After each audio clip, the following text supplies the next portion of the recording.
Maraing kinundena ng Philippine National Police ang kumakalat na social media post na maling nagpapakita na ito ay nagmula sa PNP, na ang nilalaman sa naturang post ay handa na ang PNP para ipatupad ang anumang ipalalabas na warrant of arrest ng International Criminal Court laban kay Senator Ronald Bato de la Rosa.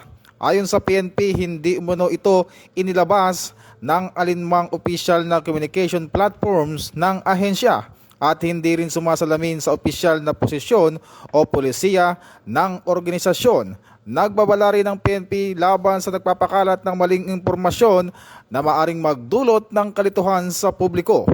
Paalala ng ahensya, maaring managot sa ilalim ng Cybercrime Prevention Act of 2012 ang sinumang mapapatunayan na gumagawa at nagpapakalat na peking post online. Hinimok naman ng pambansang pulisya ang publiko na tiyakin sa opisyal at beripikadong social media accounts lamang ng PNP kumuha ng impormasyon habang patuloy ang kanilang monitoring at investigasyon sa pinagmulan ng naturang post. Ito ang bagong PNP para sa bagong Pilipinas, serbisyong mabilis, tapat at nararamdaman.